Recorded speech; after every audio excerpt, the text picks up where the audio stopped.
All right, there's Justin. Okay, great. So Justin, you want to take us from here? Yeah, 1 second.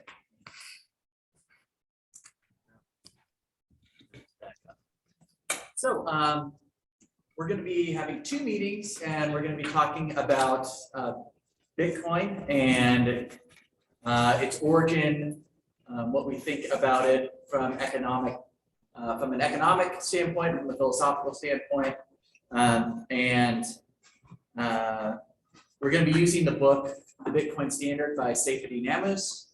I don't know if anybody has read this book before or come across it before, but we have done a reading group with this book before, and I think it's a really interesting book to approach Bitcoin from, because it spends a lot of time getting into some monetary theory at the beginning, which provides a good backbone for the discussion of Bitcoin, which comes in the second half of the book. So with that, I will say that, in the first part in our discussion today, we're primarily going to be talking about chapters 1 through 8. And these chapters have to do with monetary theory, hard money, and the history of money and its relation to the banking system. And then in next week's meeting, we primarily talk about the way in which Bitcoin was designed that addresses some of these issues. That doesn't mean that we can't talk about any of those things today. It just means that the parts of the book that we're talking about today are of necessity concerned with the monetary background. So I know everybody is supposed to have read chapters 1 through 8 for today. And 7 actually. 1 through 7. Yes, yep. First half. And that's actually around half of the book. I know it's numerically more than half, but the last 3 chapters, which are on Bitcoin proper, are a bit longer. And in particular, I actually think it's very easy to gloss or jump right over the prologue, but I'm going to spend a second talking about the prologue because you might not realize it, but that's probably the most you're going to hear about Bitcoin for the first couple chapters. So one of the things that's interesting in the prologue is Saifedean talks about the origin of Bitcoin. So Bitcoin first appeared on the scene with a computer programmer, or an alias of one person or many people, we don't really know, but under the name of Satoshi Nakamoto. And they posted in late 2008 to a cypherpunk crypto anarchist posting board online saying that, I've actually developed this payment system which gets rid of trusted third parties. And this had been something that had been tried numerous times. There were things like e-gold, and there were a bunch of failed systems that attempted to try to set up a system that was akin to cash, but could be used on the internet. One of the problems that always arose is something called the double spend problem, and we'll get into that probably a little bit more next week. But there was this message that he put up was very short. It says, "I've developed a new electronic cash system that's fully peer-to-peer with no trusted third party." And then he posted the Bitcoin white paper, which you can still find, which outlined the workings of this system for anyone who cared to look at it. And so that was in late 2008. In early 2009, the actual system itself went live, and the first block of Bitcoin, what's generally called the Genesis block, was set in the blockchain, or that block was mined. And one of the things that's very interesting about the Genesis block is that there is a message in the Genesis block. That is, Satoshi put this message in the Genesis block, and it's a quotation from the British newspaper from that morning. And the quotation is, it's from the Times, the 3rd of January, 2009, and it says, "Chancellor on the brink of a second bailout for banks."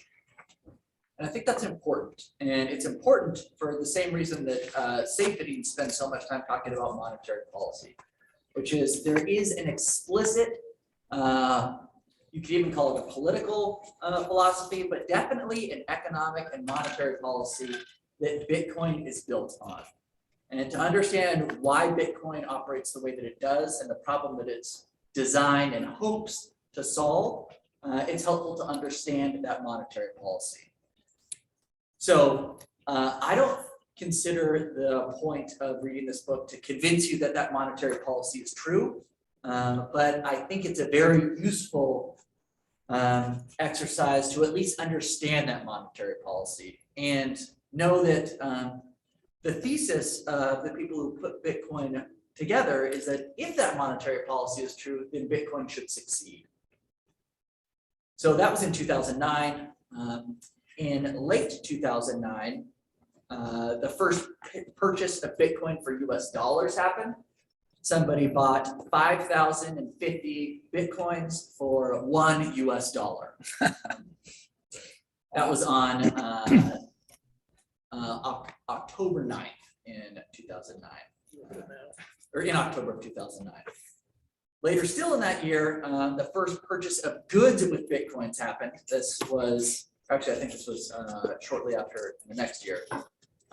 This person, someone paid 10,000 Bitcoins for 2 pizzas, which was at the time worth about $25. Expensive pizzas. Yeah, so we can fast forward now.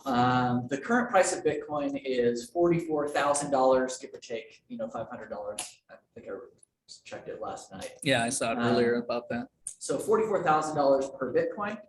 So the current value of 5,050 Bitcoin, which was purchased for $1 in 2009, the current value of 5,050 Bitcoin is $222 million. And the current value of 10,000 Bitcoin, which was what someone paid for the 2 pizzas, is slightly under $500 million. So it might be tempting to look back and think, well, what an idiot! How could you spend that money, spend that Bitcoin on a pizza or on a dollar, right? But one of the things that's very important to note is that had those purchases not been made, then Bitcoin wouldn't have gotten on the path to where it is now. So the purchase of 5,000 Bitcoins for $1 actually put a market price on Bitcoin for the first time. And the purchase of pizzas using Bitcoin was the first time Bitcoin was used as a monetary good itself. It's also worth noting that the last time Bitcoin went through a halving process, which again we'll get into next week, which is when the mining reward for Bitcoin, which happens every 10 minutes, the last time that was halved was in 2020, and the last block that was halved had another message in it. And that message was from the New York Times on the 9th of April, 2020. It said, with $2.3 trillion injection, the Fed's plan far exceeds the 2008 financial rescue. Which I think is nice because it just reaffirms that, hey, this currency is still opposed to fiat currency, and it does still have this monetary theory behind it, that it is supposed to be an alternative to a system where bailouts happen so easily. So that's my spiel on the prologue. Should we just get into chapter 1 and maybe talk about the key concepts in chapter 1 when Saifedean is talking about money itself?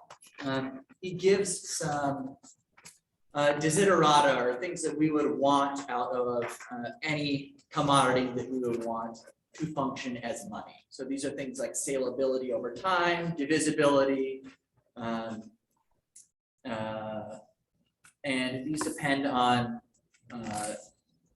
qualities that our monetary goods have to have in themselves to make them good or bad money. And so this is, I think, when we figure out, or when Saifedean first deploys the concept of hard money and contrasts it with easy money. So key concepts here are hard money, easy money, salability across time, salability across space. And one thing that we would also want out of money is something that solves the problem of the coincidence of wants. So we can get along perfectly well in a barter system if you have apples and I have oranges, and you want my oranges and I want your apples, and it turns out that we have a pretty easy ratio of what apples and oranges are worth in terms of each other if we think that an apple is worth an orange, right? So for every apple that you want, I can give you an orange, and for every orange that you want, well, I screwed that up, but you get it. We can trade apples and oranges back and forth. But this problem becomes a lot more pressing when I am making houses and you have apples, because if I want an apple, I can't give you a single apple's worth of a house, etc. So in a market economy, usually the way the story is told is that we settle on one good, which acts as a kind of unit of account, store of value, and something that we can use as a method of payments that will enable us to be able to value other things in terms of it, and also use it as the thing that we use as a store of value to be able to transfer between ourselves. And so that hits on store of value, unit of account, and salability, but that doesn't talk about whether or not money is hard or easy. So maybe we should talk about, if anyone has any answers to the question of like, what makes the money hard? What makes the money easy? What the difference is between hard and easy money? Yeah. Just the ability to produce it. Like they used the example of those like rocks on that island, since it was so difficult for them to get the rocks, then that gave them value. And then once there was an abundance of them, then they weren't valuable, and they were like there wasn't much behind it. Fantastic. Yeah. So the answer is what makes the money hard is the ability to produce additional units of that currency, and whether or not that is easy to do or difficult to do. So Saifedean talks about the stock to flow ratio. Stock is the amount of units of that currency which are currently in circulation. Flow is the amount of new units of that currency which are being added every year, and how easy it is to increase or decrease that amount. Gaurav, why don't you go ahead and unmute and vocalize? What were you thinking with stock to flow ratio? I found it to be a real important concept that I didn't really think much about, honestly, even as a economics professor early on. I'm just curious what your thoughts are. No, it's the very concept of the frames like time, location, and other things, which is very much important for a monetary thing to move around, which controls by a stock to flow ratio. Like, okay, if you have limited stock but have high demand, your price is going to go up, which is going to create value in the market. And that's what kind of a monetary principle is, that you need to control it. You just cannot keep producing more kind of money because it loses value, or like mode of exchange, I would say, mode of exchange of goods. So that's what my thought was about that. Yeah. Anybody else on chapters? Kind of 1 and 2 gets into primitive money. So again, if you raise your digital hand, I'll try to keep an eye on that. If you got a comment or question as we work through, we'll just try to keep things open. It's not always as easy on Zoom. So if I do that digital hand, I'll try to see, but it'd be great to have you guys vocalize things too. Of course, quick questions in the chat box are fine too. We'll try to keep it open and free flowing. I mean, to make the point very simple, you can imagine a proposal that we all just treat our promises as money, right? And I can write down, Justin bucks, and I can write promises and write them on as many notes as I want. And you can do the same thing. And then we can figure out how we are going to produce goods in this economy. And what's going to happen if everybody can print their own promissory bucks? They're not going to be valuable. They're not going to be worth it. Why? Yeah, why? Because I could just write it down. I mean, how do I know you're not overextended? Yeah, part of it's the Not going to be, transparency, right? yeah. Yeah, and there's actually no incentive for me to do any work, right? If I can get all my needs met by just writing notes for things that you produce, then I'm just going to keep writing these notes, but at the same time, you're going to be doing the same thing, right? So not only are they not going to be worth anything, but nobody's actually going to be producing anything.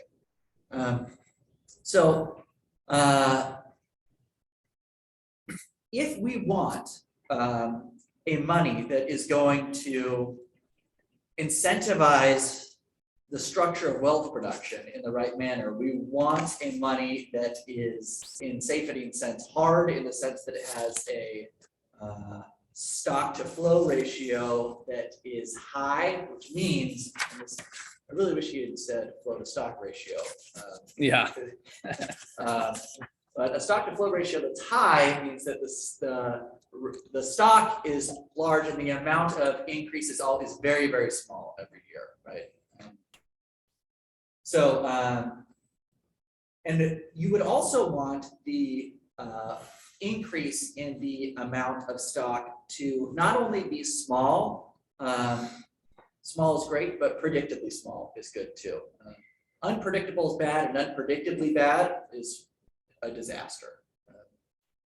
Yeah, one way I like to do the stock flow is to think of a 1 unit change. If you're starting with $1 and you add one more dollar, that's like 100% change, right? So the flow was big relative to the stock.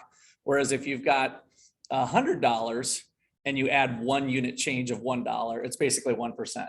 So when there's a larger stock, then that continual flow, if the flow is stable of 1 unit every year, every month, or whatever it is, then you've got this nice, stable, slow movement of the supply of money. Yeah, and then I think, and this is something that you mentioned a second ago when you were describing what makes money hard rather than easy, is you mentioned the stones that were used in chapter 2, right? Yeah, the rye stones, and I think it's easy to look past this example, but Saifedean says the rye stones are most similar to actually the way the Bitcoin network operates. So not only are rye stones a great example of hard money until they weren't, right? But the way they operate actually is kind of like a blockchain. Remember that rye stones were large circular stones with holes in the middle of them that were very beautiful. When I memorized the name of the rye stones, I forgot the name of the people that used them. The Yap Islanders, right?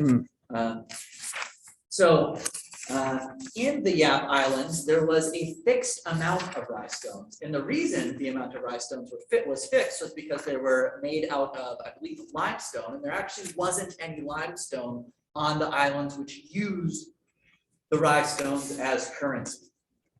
So it was virtually impossible to get new rye stones to the island. So here we have an item that's used as a currency that can't be inflated, or the stock of which can't be increased very easily.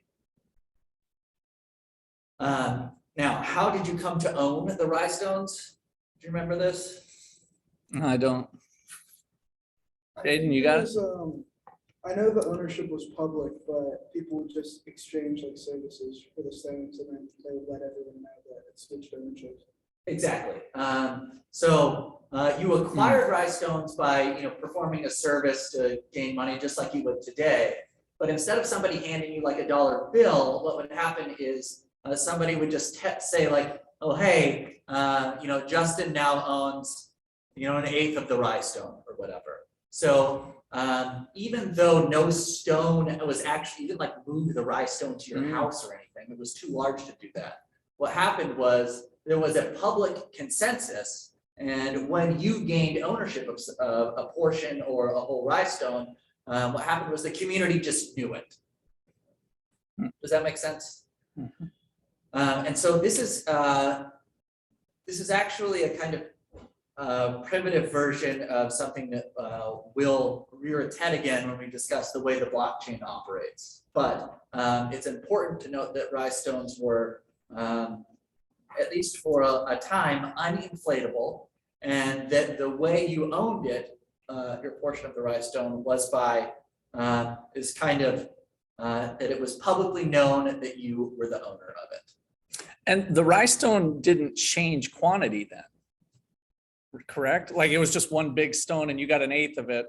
So the quantity was fixed. There were bigger and smaller rhinestones. Okay, But there weren't, there were, new rhinestones weren't being added. Right, that's what I mean. There Yes. was, so it was fixed in supply, so that does tie back later to Bitcoin. Now I'm seeing that. I didn't see that before. Yeah, Yes. okay. And in fact, this method of ownership and this monetary system worked very well for the Yap Islanders until Captain James Cook, I can't remember, landed.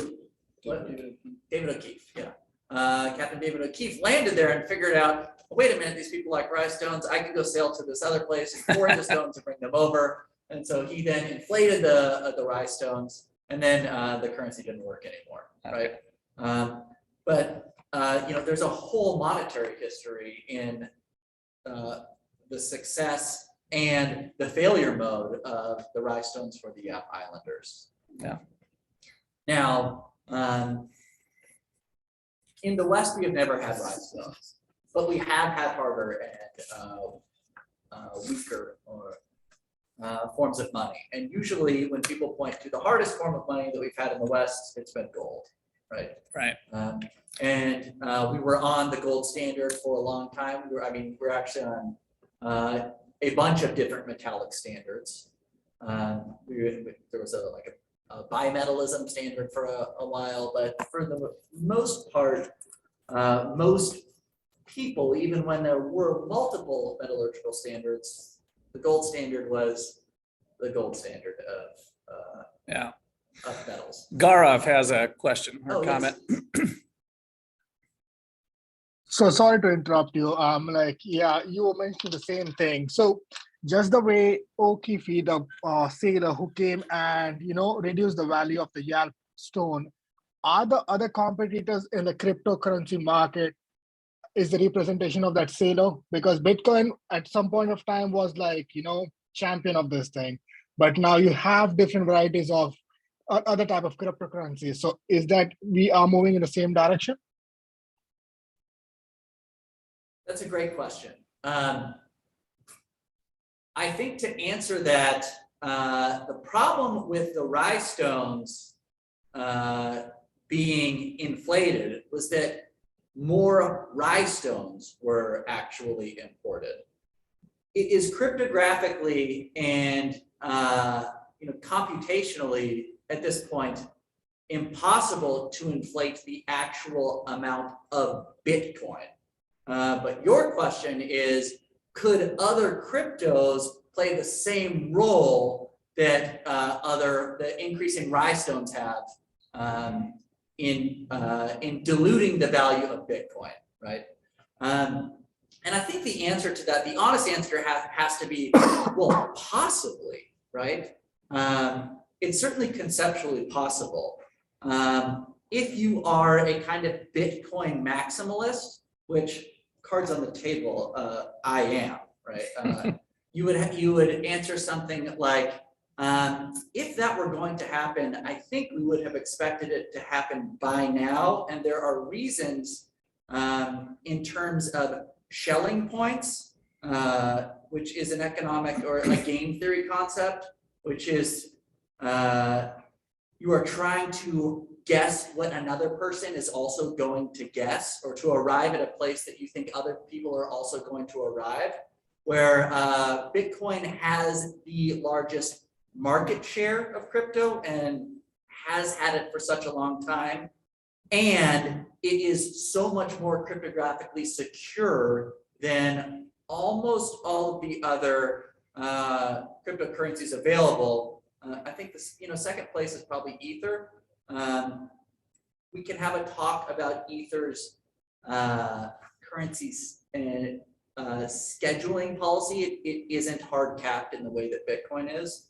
So my philosopher answer is, sure, it's conceptually possible. My Bitcoin maximalist answer is, though it's conceptually possible, at this point in time, I don't think it's practically possible, given the market cap and the computational security cap or lead that Bitcoin has, and the fact that most of its closest competitors don't have those features that I think make Bitcoin so attractive. Yeah, I also add, I think Bitcoin being fixed in its quantity is the thing that ultimately gives it its value as a medium of exchange some point. At this point, it's not money, it's speculation. But as people learn it, that is what's giving it its value. And so I, at first, when I started doing this, thought that it would be kind of like fast food hamburgers, like we'd have, like Facebook's tried to come up with some sort of Bitcoin. And I thought they would ultimately come to equilibrium at some sort of fixed exchange rate with each other. But I no longer really believe that because I think the value of it comes in that form. If there's another currency that proves itself to be as bomb-proof as Bitcoin appears to be with the quantity, then if people are willing to now start accepting that coin for that reason, there could be like some sub-markets or something, but it won't eliminate Bitcoin is what I'm kind of thinking with it. But anyway, that'll be kind of continuing for sure into next week as we explore all these topics. And so any other comments or questions there? Oh, somebody up? Oh, yeah, Vincent. Hi, Professor. So I got, to be honest, I'm a strong dissenter of Bitcoin. So I don't believe in Bitcoin. So that's why I come here to listen to views from economic professors. So I hopefully you can change my mind. However, to do that, I do have questions from 3 different perspectives. So first, for my first question, I think currency is the greatest invention of mankind, because it really allowed us to use one type of intermediary to exchange for goods. And to ensure I have the right to use the currency to exchange for goods, basically my right is protected by the government. Let's say if I go to Walmart and then I want to buy a bottle of water and take out $1, and if Walmart refuses to take it, that's illegal. But if I take out $1 worth of Bitcoin, Walmart can fully reject to take it. So in this case, from economic terms, if this currency is not protected by the government, how can I get the confidence to obtain Bitcoin for majority of my wealth? That's my first question. Yeah, so let me comment a couple things on the whether it's the greatest, or I think of it as just being a natural extension of humanity, right? We strive to make ourselves better off. To do that, we need to trade with each other. Mm-hmm. And so as a function of convenience, we naturally develop things as money. And then as these chapters went through, some things actually work to serve that purpose and some things don't. So seashells turned out to be pretty lousy. And so I like the way the author goes through a series of things that turn out not to work because they can be debased or devalued. And it's really the government screwing it up, Vincent, in that case, right? It's the government who messes it up. And so one of the greatest values Bitcoin brings to the table is that the government doesn't need to be involved with it. And so those people, in an effort to make both parties better off, will naturally choose Bitcoin to be used as a medium of exchange because they have confidence that a government, like has happened over 4,000 years of history, won't come in and screw it up. Now, what are your thoughts there, Justin? My thought is that I think you can't start the conversation about currency with a exchange at Walmart, because like Russ, I think that currency actually develops in a market prior to the state.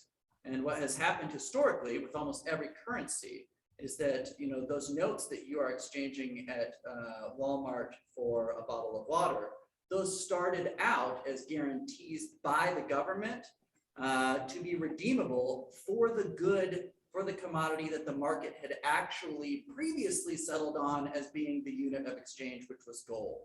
Now, what happens is that governments started issuing promissory notes saying that they could, these things were redeemable for gold. And then they did this kind of bait and switch where they stopped redeeming the notes and said, by force of law, we are going to require you to exchange in this commodity, which, by the way, we can create at will.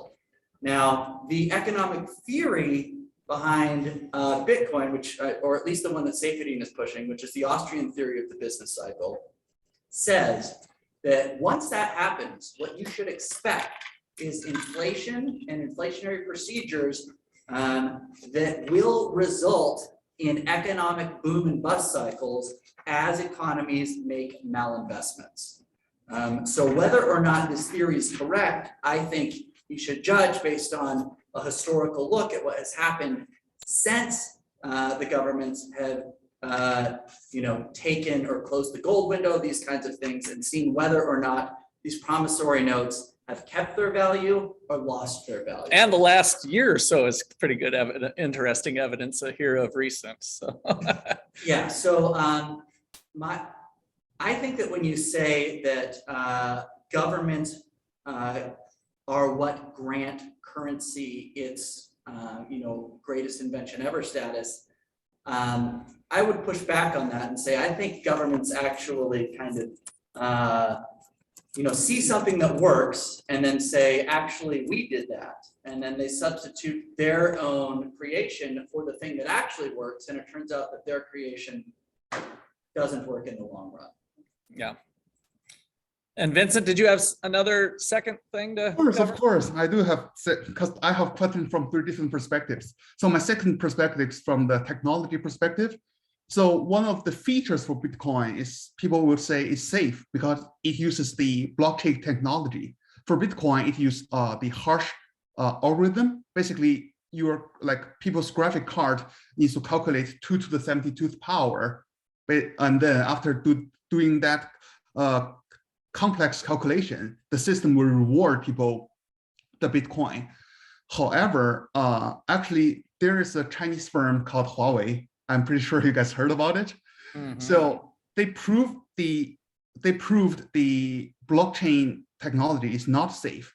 So what they did is they built a supercomputer, and then they targeted a local cryptocurrency, kind of like a local cryptocurrency, basically it's in China. And then because they have a supercomputer, the computational power is stronger than the combined computational power in that entire blockchain. So they made the entire chain invalid. So in this case, they used the technology to prove it is unsafe.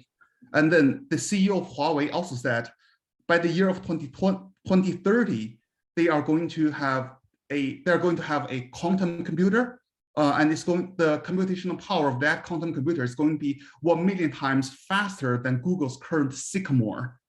So in this case, by using quantum computer, that computational power is going to be stronger than the whole world's graphic cards computational power combined. By that time, if Huawei said, if we use that quantum computer to attack Bitcoin's blockchain, it can make the whole world's Bitcoin blockchain invalid. So in this case, Huawei said cryptocurrency is not safe. So in this case, from technology perspective, Professor, so how can you prove that Bitcoin can safely be used by global users? Okay. Well, I'm going to let Justin take the first stab at this. I have some thoughts, but I'd like you to share in the chat your sources of that, because I don't think it's true. Mm-hmm. The way Bitcoin is processed, I don't think it's made any of them invalid. There's been some cases of things being overturned, but Justin, maybe you can speak more to that. Well, what you're saying is that, and correct me if I'm wrong here, that Huawei used their computational power to overwhelm the blockchain of a local cryptocurrency. Yeah, to prove that it's unsafe. To prove that the local cryptocurrency could be overwhelmed, right? Yeah. Yes. So that's a far cry from being able to prove that the actual Bitcoin blockchain is unsafe, given the amount of computational power that is currently going into securing the blockchain. This is actually one of the largest objections that you find right now about Bitcoin, is that it's using so much energy because of the amount of computational power that is going into securing it via mining. Now, I'm sure you also know that there is, the difficulty adjustment that goes on in Bitcoin every 10 days, which increases the difficulty required by the hashing algorithm to make it the case that a block is only solved on average every 10 minutes. The future scenario that you're putting forward, where Huawei's quantum computer can overwhelm the hashing algorithm that Bitcoin uses, maybe that's the case that could be true. I actually know that, and I know this because I'm involved in another project that does some cryptography and is worried about quantum computers breaking cryptography. But they're, in addition to developing quantum computers that break cryptography, they're also currently trying to develop quantum encryption. So it doesn't seem unreasonable to me to think that all that has to be done in this case is to increase, is to, when we make those difficulty adjustments, to use quantum encryption, which will make it as difficult for a quantum computer to break the hashing algorithm as it is currently for a computer to break that algorithm. So that is my stab at answering that question. I'm also personally a little bit skeptical about the promise of quantum computing generally, in that I think it might have been oversold, but so that's my answer. Well, and I think I don't want to get too deep in the technical weeds. I think some of that conversation will certainly be relevant next week as we get into everybody on board with some of the more details. It was totally fine to bring it up now. I think those are the issues that are at hand, but let's kind of shelve some of those thoughts and kind of continue on in here to chapter 4. So we got 4. Vincent, I have one more question on that. Vincent, you didn't have another question, did you? You just had the 2? Oh, actually, if the time is like if the time schedule is basically shrinked, I can save the question for the next week as well. Okay, yeah, let's do that. Let's for now. It's 6:50. I mean, we're trying to around the time. I just want to make sure that we get through the 7 chapters here before we get too deep into some of the weeds. So I think that'd be great. And if there's time at the end, we can come back to that. Otherwise, we got next week too. So. Yeah, sure. So it might be good to talk about gold and then the auction theory of the business cycle real quick. Great. So why did the market, when it was left to itself, decide upon gold as being the best unit of exchange or the best store of value? It had a rarity. It was very hard to get, at least earlier. And then it doesn't rust or blemish. I mean, again, the world uses it. That's a good choice. It really high stock to flow, right? It's hard to get it. The only way to get gold is to actually mine gold ore, right? It doesn't rust. Silver oxidizes. Why not diamonds? Diamonds are rare too. Easy to counterfeit. Easier to counterfeit. Not as rare as everyone thinks, or they would Not as lose. rare as everyone They would thinks. lose their value as soon as they are just introduced because they're known for being rare. So if you put just one more in, it's like, They're also not divisible. Divisible. Yeah, I was see. gonna It's say you hard to- can't split them. Yeah. Yep. Yeah, so gold, it's really divisible. You can melt it. It's very hard to destroy. Almost all the gold that we've ever mined is still with us, it's hard to destroy it. It's easier to identify it, and it's very, very hard to get it. Copper, on the other hand, which was used as a monetary good, when you have things that have a higher stock to flow ratio or a lower stock to flow ratio, it becomes more profitable to actually focus on mining copper rather than producing goods in exchange for copper. And if you have too many people actually just working on increasing the money supply, rather than increasing the amount of goods that the money supply can be exchanged for, you are going to have an economic problem. So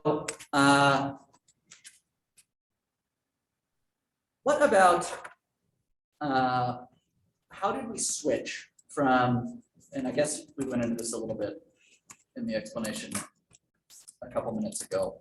What happened with the switch from gold to fiat currency? How did that switch happen? Yeah. There was a government buyout at one point for the government exchanging like a fixed amount of money for gold, at least in the US. Yeah, so it started out that you could get a note that would be redeemable for gold. And at, there was a point in the United States history where they made private gold ownership illegal, and you could sell it, you had to turn in your gold for $4. And then at a later point, the gold window was closed, in which case you were no longer able to redeem. Well, this actually had to do with foreign countries being able to redeem US dollars for gold. So that's how the kind of switch happens, where the government notes start out being redeemable for gold, being redeemable for this hard currency.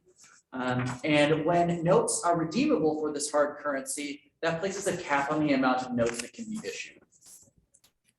If you fear that too many notes have been issued, you could always try to redeem your notes for that commodity in question. And this fear of having to redeem notes for the quantity of that commodity keeps either banks or governments from increasing the amount of promissory notes that they issue. However, once you remove the requirement to redeem promissory notes for a commodity, then a government can just issue as many promissory notes as it wants. And this is the situation which we have today, in which increases to the money supply are determined by technocrats, right? People who, like Russ, are economists. Those darn economists. Yeah, and in addition to determining how that money will be, how the money supply will be increased, they also now determine the interest rates. Now, in the past, the interest rate, when the government isn't determining the interest rate is determined by the market. The interest rate is determined by the amount of people that are saving their wealth. So for a bank to lend out money, it has to have other people saving money. When we completely divorce the interest rate from the savings rate, we end up with, as we have now, low interest rates with also low savings rates. So these interest rates aren't related to the savings rates. And according to the theory of the business cycle, which Saifedean is putting forward here, which is the Austrian business cycle theory, or sometimes called like ABCT, Austrian business cycle theory. The process works like this. When a government or when banks are lending out money at a very low rate, when savings isn't high, what happens is that it's very easy for entrepreneurs to start long-term projects because they can get a loan which will enable them to start these projects. And when a lot of people are taking out these loans, that leads them to that leads the demand for what's called capital goods to increase. Capital goods are goods that are not sold directly to consumers, but are goods that are used in the production of goods that will be sold to consumers. So things like bricks, tractors, etc. So you can imagine a bunch of people taking out long-term loans to build houses. I think the example used in the Saifedean's example. Now, if the interest rate is set artificially low, a bunch of people are going to be taking out these long-term projects, and there won't be enough capital goods to satisfy the completion of all these projects. So what will happen is that a bunch of these projects that get started will fail because the price of the capital goods will get bid so high that these projects are no longer feasible once these capital goods get bid so high. Notably, these capital goods only get bid that high after the projects have started and the loans have been taken out. So this looks like an unforeseen expense for these people who've taken out these loans. And therefore, the loans fail because the projects don't get completed. And when large-scale business projects like this don't get completed in large groups, that is what we call a business cycle, a bunch of businesses failing at the same time. So the Austrian theory of the business cycle predicts that when we have low interest rates, we will see these boom bust cycles. Yeah, it creates more uncertainty by having the government break the connection between the savings and the borrowing. And once that's broke, then we get too much at one time and then not enough at another. And we have these unfinished projects and unemployment, and people can't afford to buy houses, and that's the bust. Yeah, no, interestingly, you know, when interest rates are connected to savings rates, when a lot of people want to start projects, that means that they are willing to pay higher interest. So the interest rate goes up, and that actually increases the incentive for people to save and put their money into the banks to finance those projects. Now, when people put their money into the banks to finance those projects, and people take out loans at those higher interest rates, knowing that they will have to pay that higher interest rate, and then that project is completed, and those people who started those projects can pay back the bank. Now the bank actually can pay back the people who saved. They can pay that back with interest, and now both the lender and the lendee has a project that's completed, and the person who is saving the money now has more money that they can actually spend on the completed project. Yeah. So it really results in this kind of coincidence of times of want that you don't get when savings aren't connected to interest. Yeah, rates. one way to think about it that I never really thought about before is the government's not a buyer of those finished houses, but yet they can print off money to get the project started. But then there's nobody left to buy it. Eventually, the timing catches up, because otherwise the normal way without the government involved would be the people who are saving their money, putting it in the banks, there's money there, and then they get the return back, and then those people buy the houses because they have real wealth to do so, whereas the government just is potentially printing off money. So the other thing that Saifedean says is that when the government is in control of printing the money, it is just far too easy and far too attractive for them not to do it. And this is a little bit on the chapter 5, right? The money and time preference a little bit with, This is government money. and still in the government money. Okay, I was gonna say we kind of, Yeah. those kind of relate to each other with the That's time fine. preference. Push through that I think are the Okay, yeah, go for it. yeah, and feel free to jump in. Yeah. Can I ask a question? Yes. Okay. So Oh, sorry, I didn't see your digital hand there, Mike. Yeah, Sorry my about that. background's bad. One thing that I've been trying to think about, and I've got a couple of different areas here, but the Great Resignation that's going on right now, like our company where we create software, right? And so we have capital costs and we capitalize the labor for making the software and that sort of things. And, you know, with the Great Resignation, one of the big problems we're facing right now is all of these people leaving to go find higher paying jobs or whatever. And so I'm trying to puzzle this out when you've got the FANG companies, your Facebook, Amazon, Apple, Netflix, and Google paying these huge salaries and attracting all of the talent.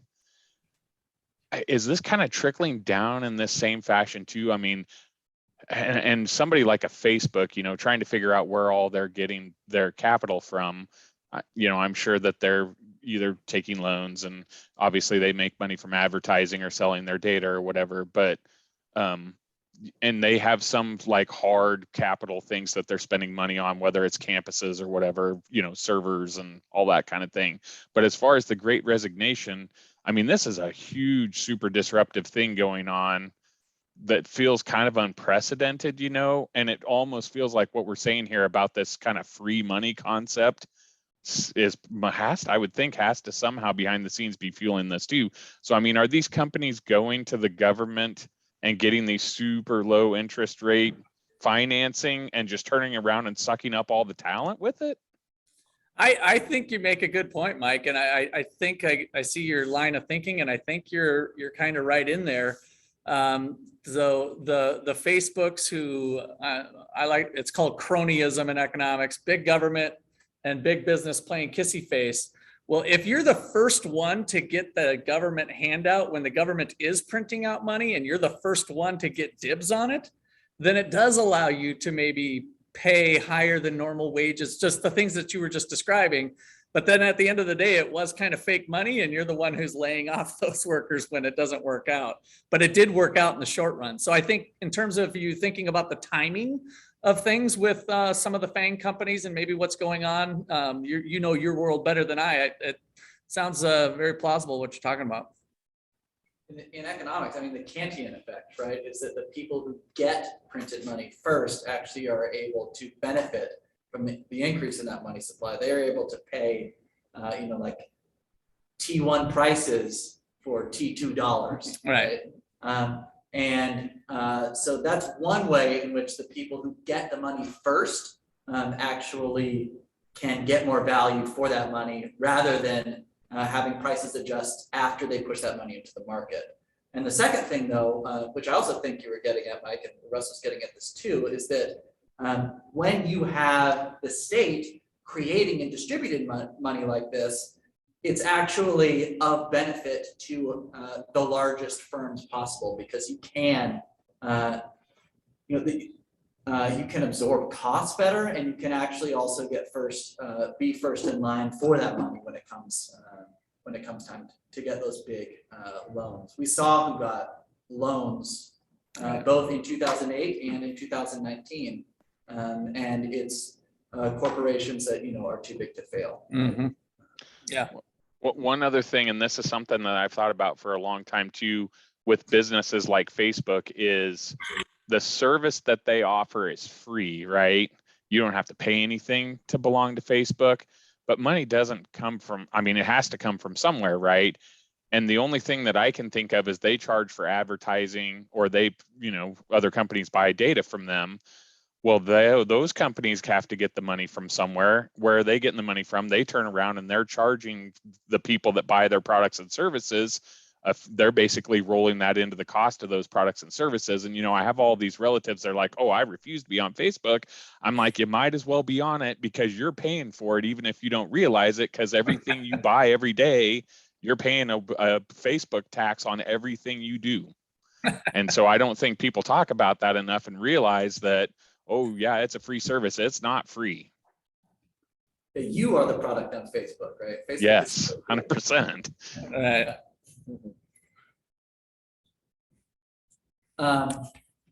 Maybe one more thing to say about what another point I think Saifedean makes in these first couple of chapters. I'm actually going to say some things that I think Saifedean might be overplaying his hand on here too. But the other thing that he talks about is the effect that government money can have on war. And he talks about the different ways that wars were fought on the gold standard versus the ways wars are fought when the government is in control of the money supply. So in particular, he talks about during World War I, for instance, all the countries going off the gold standard in order to finance their war debts. And the 20th century, if you look back, was the bloodiest century in terms of warfare. Saifedean says that's because of fiat money, right? I think that's too strong, right? I think the plausible thing to say and the charitable thing to say is that fiat money enables a government to finance a current war while giving the illusion to its citizens that it's not costing them anything. And so I was just thinking that, like, on the gold standard, you're, like we said earlier, like, you're limited. And so when they go onto the fiat currency, they have an incentive to be aggressive with the spending, especially in a war, because you want to win the war. Like, no one wants to lose. So you want to win this war, protecting your resources, and then you end up just inflating your currency because you want to be aggressive in how you finance your war, and then you just end up hurting yourself. And the governments have gotten great at selling what they do, right? So they pull these moral strings of, oh, there's a war and there's somebody being hurt or COVID, and we gotta do everything we can to help save these people. And so a lot of the way the rhetoric that comes out justifying not following a hard money standard, they got creative over time, and they kind of know what works and what doesn't work. But when a currency is hard to, every dollar that the government spends has to be accounted for via taxes, right? So every dollar that's spent on warfare has to be paid by the citizens. And when citizens actually have to take that direct cut to their paycheck and pay more actual dollars in, that's a more visible cost of war, rather than having the dollars not leave their savings account at all, but just have the purchasing power of those individual dollars diluted a little bit. Good. All right, so Justin, where do you want to take us? I'm looking at our time here, thinking, I don't know, maybe in 10 minutes. Where do you want to see tonight? Kind of wrapped up with some important points. Again, we can kind of backtrack, of course, next week a little bit, so it's not like it has to be, cover everything. But are there some things in these last chapters with what capitalism and individual freedom and some of the other sections, some important points you think we should make sure we cover tonight? I think in these first couple of chapters, what he really is setting up is like, these are the things that we want out of money. These are the things that we have tried with money and that didn't work. And then he's going to say, here's why I think Bitcoin solves a bunch of these problems and is he thinks it's a better version of gold than gold itself. So if we think about why the Yap stones worked when the Yap stones worked, and why the gold standard worked when the gold standard worked, and we think about how and why both of these things failed when they failed, those would be key points to take home. The other thing that would be important to note that we actually haven't talked about so far so much is one of the things that makes and that made gold such a great currency was that it was accepted everywhere, and if you had possession of it, you could spend it without anybody else stopping you. So this was largely taken for granted when the economists that Saifedean's talking about, like Mises and a lot of Rothbard and back all the way to like Menger were talking. They just assumed that it was the case that if you possessed money, you could spend it on your own, and that you were the ultimate judge about how you got to spend your money. In the last 50 years, that idea has really come under assault. So this idea that for a money to be a good money, we would want it to be something that you don't need a trusted third party for, in the sense that you don't need somebody else to say okay to your transaction. And then if you want to save your money, it's yours. It is actual personal property in the strongest sense of the word property. That is something that we should keep in our minds too. Let me also just say, so I think those are things that are really important to take from these first couple chapters. Saifedean also has the tendency to say that things like modern art are the fault of fiat currency, and like Keynes is responsible for modern art. There's a bunch of other things he blames on fiat currency. And I think he's really overplaying his hand there. Like, I'm not the biggest fan of modern art in the world, but like all the things that I don't like aren't all Keynes's fault. So while I do think that he's right that fiat currency has helped some of these things and made some of these things easier, I don't think it's fair to lay the blame for if you don't like modern art, that to say that, you know, modern art is fiat currency's problem that they started it. So those are the key things that I think are important from these first chapters. So, Justin, I mean, it's not, I'm just going to make a comment that things like Bitcoin, any kind of crypto, what we are trying to talk about and what we are trying to understand from all this discussion was like, these are tech savvy things. And I think government are not so good with that. I mean, like from moving from Yellowstones to gold to the paper currency now, they struggle. So do you think like before we even, put this as a option in front of the big governments and the monetary committees, that system has to be developed, it needs to come to that scale so that they can understand it, or we just trying to keep hitting in the blind? If it hits, it hits. Otherwise, over the period of time, it's going to lose its value. So let me restate your question and see if I have it correct. Is your question something like, is Bitcoin ready to present to governments? Or should we wait and see if it's, we wait till the system, we want to make the system, make sure it's mature enough to present to governments? Is that the question? So for the first part is that now many countries are trying to present crypto as like mode of exchange of goods right now. So is the governments are ready? And if not, before taking that step, is it not supposed to be that government should be made aware of completely, because it's more technical things rather than just like a paper currency? I tend to side with Hayek here. Hayek in the 1970s said, the government has ruined our currency. And he said, we have a tiger by the tail, they're inflating it.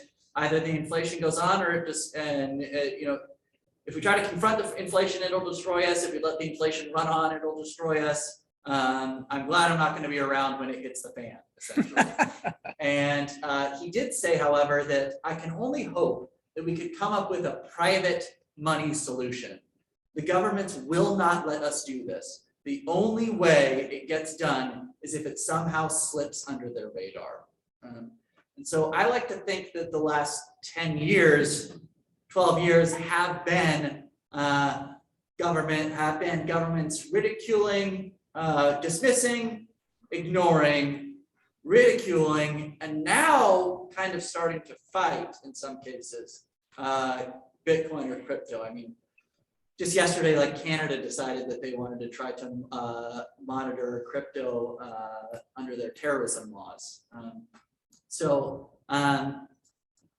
I think that Bitcoin is a very technically robust system now, and I am glad that it reached this current level of computational security and robustness. And I'm glad that it did that before government started attacking it, because I do think that governments will attack it and they won't give up the keys to the printing press very easily. No. But I think that when you have a system like this that enables people to save at least some of their wealth in a system that isn't inflationary, it creates a very interesting game theoretic scenario for these governments.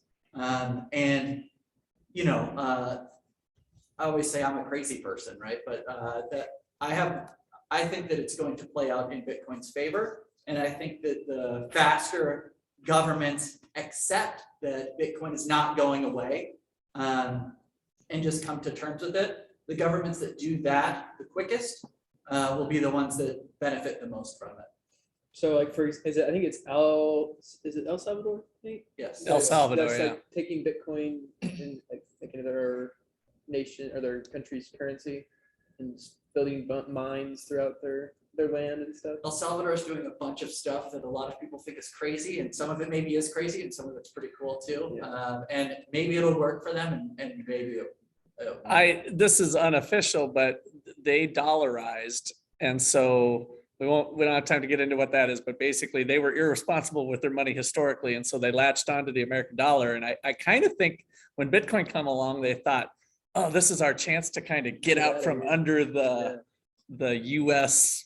shadow, if for lack of a better word, with adopting Bitcoin. So we'll see where that goes, because it's kind of a crazy ride right now with the valuations of Bitcoin and how speculative it is. So just again to say what I think, because I didn't really say what my answer was to Gaurav, which is that no, I don't think we need to wait further to like propose this to governments. I think that I think we just make Bitcoin work and make governments deal with it. Yeah, it's Yeah. possible to kind of address, Zijuan, you said, I feel the decentralized Bitcoin is kind of fundamentally conflicts with government. Absolutely, baby. That's exactly what is spot on about it. And it's going to happen whether they do. If they do make it illegal, I guess like China and some other places, they just turn innocent people into criminals overnight. You know, it's kind of similar to when prohibition was passed in the United States and they made alcohol illegal. Well, they just turned us into criminals. It didn't keep us from drinking, right? And so what's going to happen with Bitcoin is if it does become illegal, because of the nature of the technology, transactions are still going to go on. Let me Right, just- but don't you have now the brokers policing the public instead of the government? Let you answer that. In terms of the brokers, there's still no third party required, but it's for ease of use, there can be third party like Coinbase or something, or Because at this stage in the game, most new entries are using a third party. Yeah. right? And you have the I would government guess. currently putting pressure on the third parties to reveal the transactions. Yes, at least the initial acquisition transaction, right? Once you get Bitcoin from Coinbase, you can just transfer it to your own personal wallet, and then you could even put it through like a coin mixer or something, where it's essentially very, very difficult for anyone to trace. So what the government can do is get a record. If you go through one of these centralized services to acquire Bitcoin, they can get a record of how much you acquired and when you acquired it. But you don't have to keep your money on Coinbase. I mean, but you shouldn't, right? For security reasons. get it out as soon as possible. But once you put that into your own, if you have like a hardware wallet or something like that, then it's though Coinbase has to know who you are. When you buy a hardware wallet, you don't have to register that or anything. So you're 2 steps away. You do have to go through a third party right now if you want to use the easiest method of acquiring Bitcoin. What I'm getting at is the concept of the government. It is a decentralized monetary system, except should we present it to the government? At some point, yes, but why? They're already coming after it to get a piece of it. Like you said. I agree.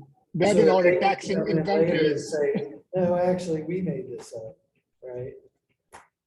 Yeah, there are countries like where cryptos are being taxed, but they are not legalized. You cannot use for the transition, but yeah, we're going to take out of money from your pocket if you're running from it. So let me also just say, like, I think it's, I don't want to say that, crypto is, or Bitcoin is like, if we have Bitcoin, then the government goes down or something like that, right? Right. All that Bitcoin does, supposing that Bitcoin succeeds to my wildest dreams, all that it does is it actually keeps government accounting honest. It has the same function that a real gold standard would have on government expenditures. Governments can still tax.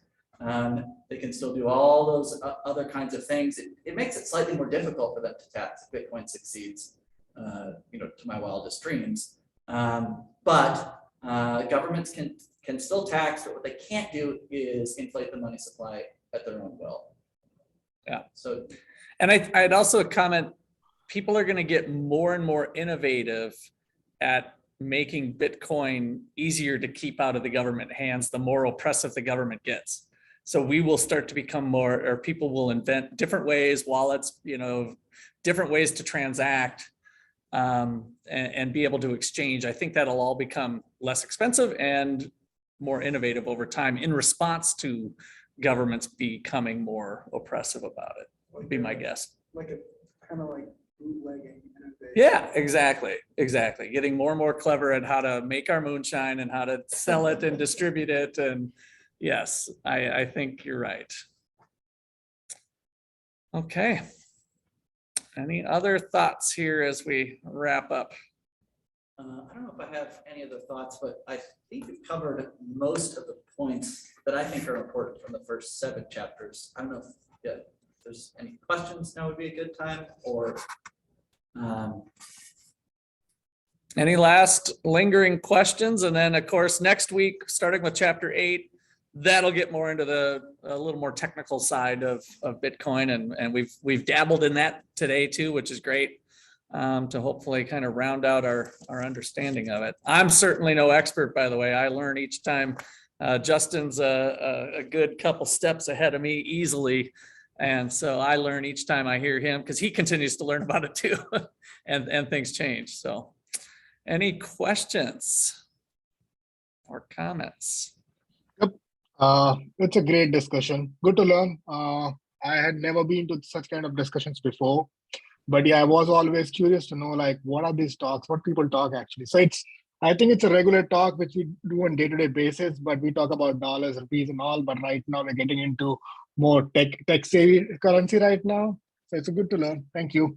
Yeah, you're welcome. Yeah, I think that's the thing people say is like, oh, they're just gonna make more of them or whatever, like, why should I trust Bitcoin? But as the public understanding of why it's bomb-proof and why it's fixed, that just is going to continue to have it increase in usage and trust. I think the trust value will continue to build over time.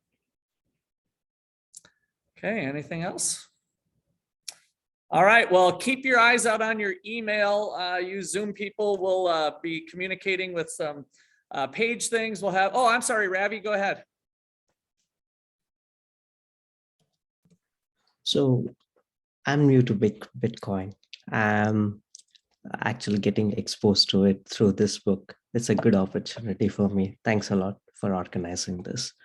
So from what I understood, when the author was trying to define what is a hard money, okay, we were focusing on the aspects of capturing value, but the factors such as accountability, those are not captured.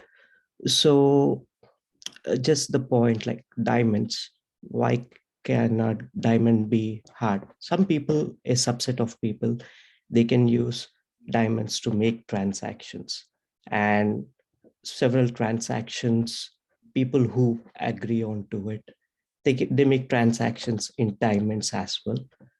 So the aspects of accountability, tracing the transactions, those were not discussed when talking about